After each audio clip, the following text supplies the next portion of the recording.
अस्सलामुअलैकुम। Learning with NMS official YouTube channel ते तव्हांखे भलीकार चऊं था। तव्हांजे अॼु जे सिंधीअ जो टीचर नूर मोहम्मद सुमरो तव्हां सां मुखातिबु आहे ऐं उमेद कजे थी त तव्हां बिल्कुलु ठीकु ठाक हूंदा। असांजे अॼु जेको सिंधीअ में पढ़ंदासीं उहो HST या SST 16 ग्रेटरी jobs Sindh public service commission वारनि जे तरफ़ खां जेके वठी रहिया आहिनि। अॼु पाण उन्हनि जे बारे में पढ़ंदासीं सिर्फ़ु सिंधी पोर्शन जे लाइ।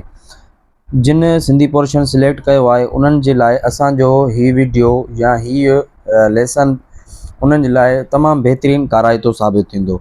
उमेद आहे त तव्हां मुंहिंजो हीउ वीडियो मुकमल ॾिसंदा। अस्सलाम वालेकुम। Learning with NMS official YouTube channel ते तव्हांखे भलीकार चऊं था। मां आहियां नूर मोहम्मद सुमरो। अॼु तव्हांजे लाइ सिंधी सुरतख़्ती जे ॼाण जो लेक्चर खणी आया आहियूं। अॼु पाण पढ़ंदासीं त सिंधी सुरतख़्ती छा आहे, सिंधी सुरतख़्ती कंहिं ठाही, सिंधी सुरतख़्ती कहिड़नि कहिड़नि अखरनि मां ठहियल आहे। अॼु पाण उन्हनि जे बारे में पढ़ंदासीं।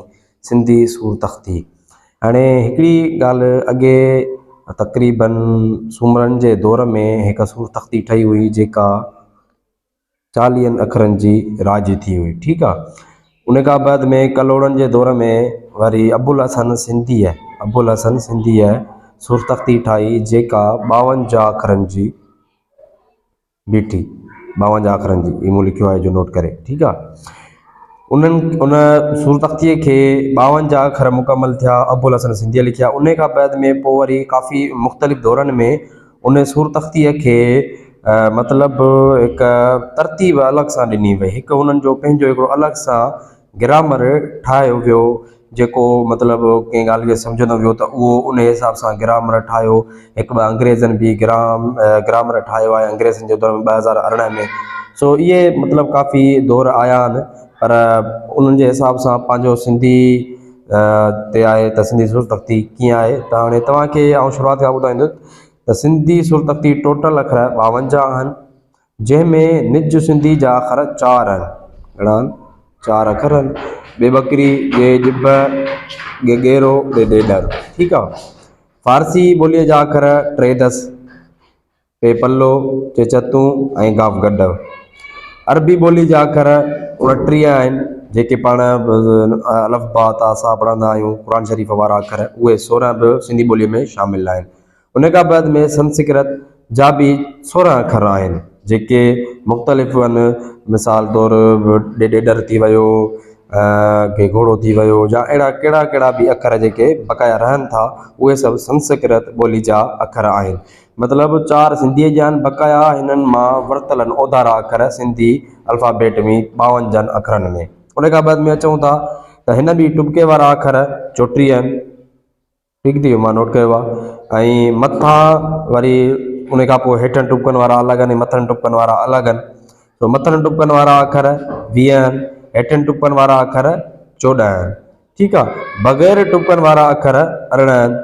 हाणे इहा हुई मतिलबु टुॿकनि वारी ॻाल्हि। उन खां बाद में टुॿकनि जे बारे में तव्हांखे ॿुधायां थो त जेके 4 टुॿकनि वारा अखर, 4 टुॿकनि वारा अखर, ठीकु आहे, उहे घणा आहिनि? उहे आहिनि 5 अखर। 4 टुॿकनि वारा अखर घणा आहिनि? टुॿकनि वारा अखर 5 आहिनि। 3 टुॿकनि वारा अखर 6 आहिनि। ठीकु आहे। ऐं 2 टुॿकनि वारा अखर 11 आहिनि। 1 टुॿके वारा अखर 12 आहिनि।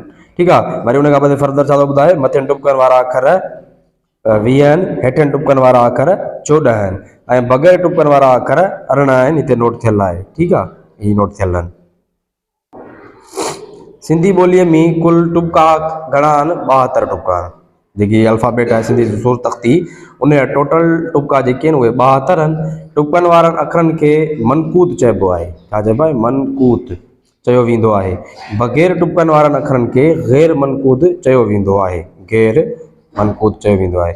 हीउ हुयो अॼु जो पंहिंजो लेक्चर सिंधी सुरतख़्ती जे बारे में जेको पाण पढ़ियोसीं त सिंधी सुरतख़्ती जेकी आहे सा 52 अखरनि ते मुश्तमिल आहे। 4 अखर निज सिंधी जा आहिनि, 3 अखर फारसी जा आहिनि, ॿिया कुझु अरबी जा आहिनि, कुझु संस्कृत जा आहिनि।